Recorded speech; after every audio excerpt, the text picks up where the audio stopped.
I like where we're at. I mean, we still have ways to go, but we're making progress. I thought yesterday was a little bit better than the day before, especially when we went live because the guys are picking up pretty quickly in our drill work. But when it's sped up because defense is out there, it's a little bit different. So tomorrow will be a fun test to see it because it's going to even go to another level. You got a different colored jersey on top of that, you've got fans in the stands. So, but I like where we're at because we got room to grow while getting better. Nothing keeping you up at night yet, right? No, except my grandson that stays with me. When you're implementing new stuff and new guys and trying to teach new things, is part of the process having almost to break down habits of guys to do something that's maybe counter to what you want to do? Is that what you're talking about with going live and they naturally want to go through motion that's second nature to them? 100%.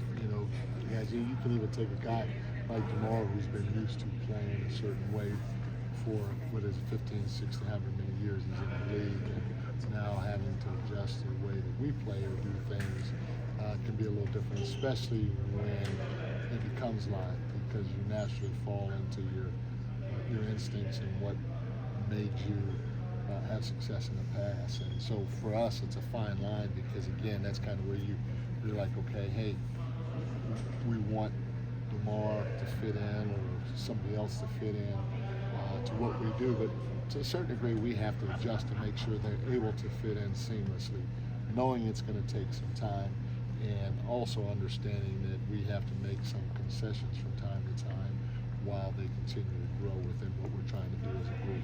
In the case of Domas, he might instinctually still want to look to pass or look to dribble handoff when you're trying to encourage him to shoot more threes.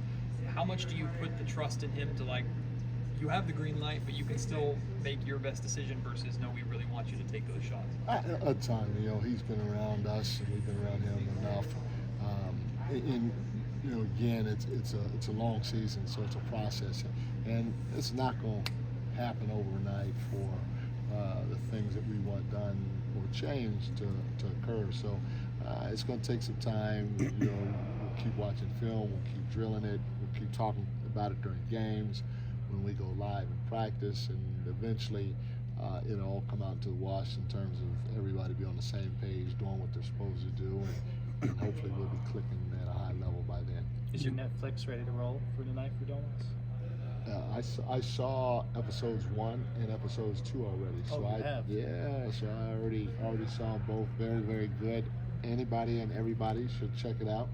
Great series. It was really enjoyable by my part. We went down to a red carpet event down in LA. So. It's been sounding like from afar that offensive rebounding is something you're obviously very tuned in on this year. What made you decide that needed to be such an emphasis? Well, we started emphasizing it when we got here, and but we're trying to take it to another level this year. Because we charted it our first year, we charted it our second year, and rewarded guys when it happened, and it was a big thing of ours on that side of the ball. We made it a staple this year, and plus we changed the zones or areas where we'll send guys. But the reason why it started when I first got here, and I say this to everybody, when you lead or quote unquote you're the head coach,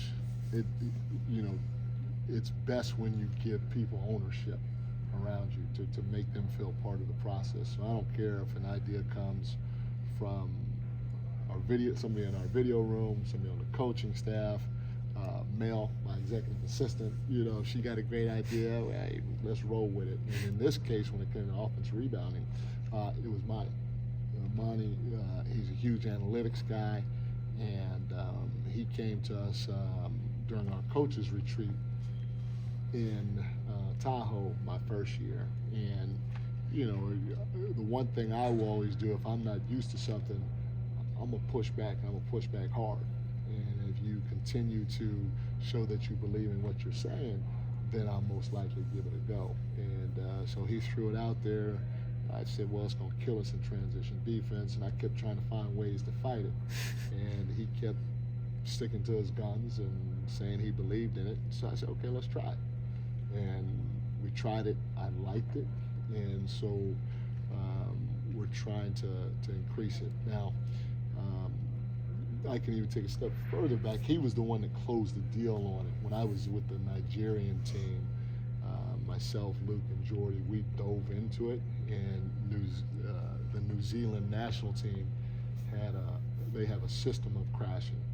And so we spent time talking to, I can't remember his name, but the head coach of the New Zealand national team and one of his assistant coaches when we were coaching the night, so I was an assistant still at Golden State.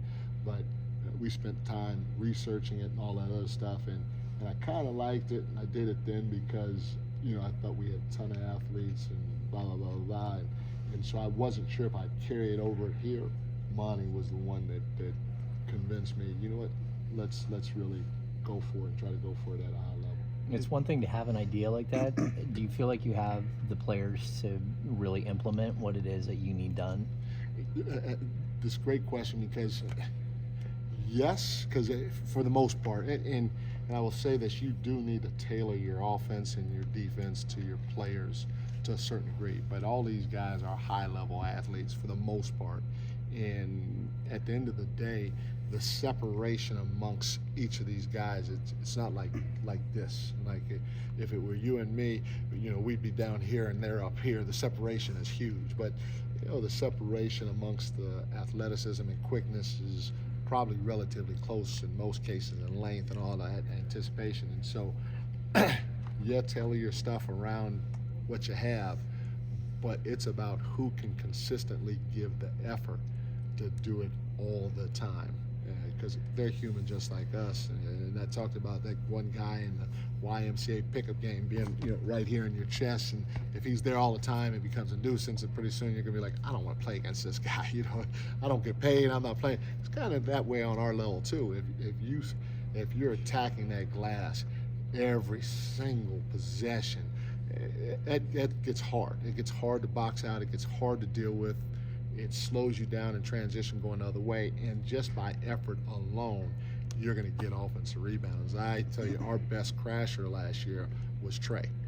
And Trey is not the most athletic guy on the team. That doesn't mean he's a pretty good athlete, but just his sheer will and determination of trying to be consistent at it and going with force made him special in that department for us last year. You mentioned, is it a misconception when you talk about Fox and the top guys in the league, asking them to go that extra effort and be consistent with that same thing, just like you're asking everybody else? Is it a misconception that somehow takes away from their elite talents and what they do well, and they need to save something in the tank to be able to fourth quarter for Fox or DeRozan, for example? Is that accurate, or? At times it could be, and a lot of it depends on what you're asking them to do and how much you're asking them to do it, and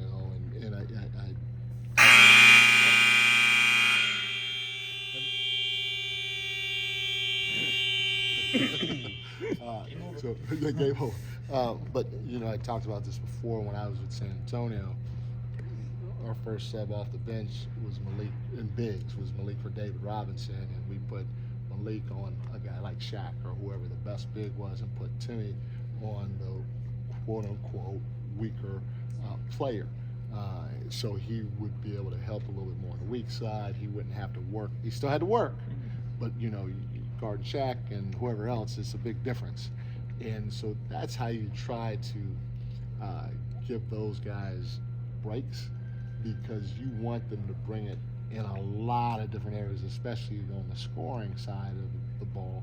And so you try to find ways to give them breaks, and so it's like kind of the game within the game.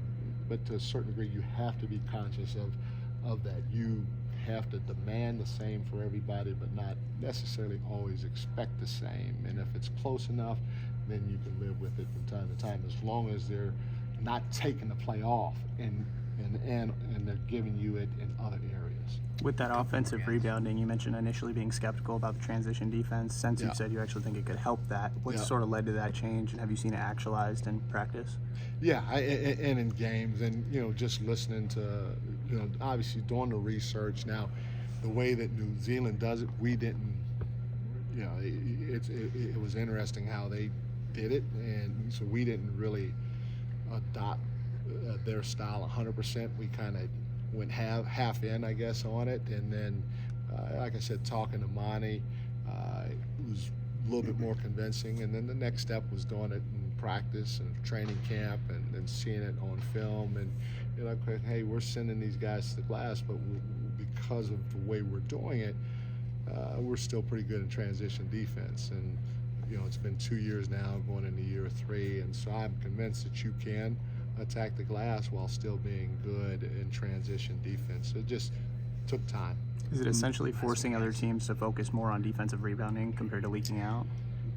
That has a pretty big deal with it, because if you think about it, if I'm crashing, if Sean is going to go and I come up with 1 or 2, any good team, you know, the teammates going to be, hey, you got to box out. You know, the coach doesn't even have to say anything.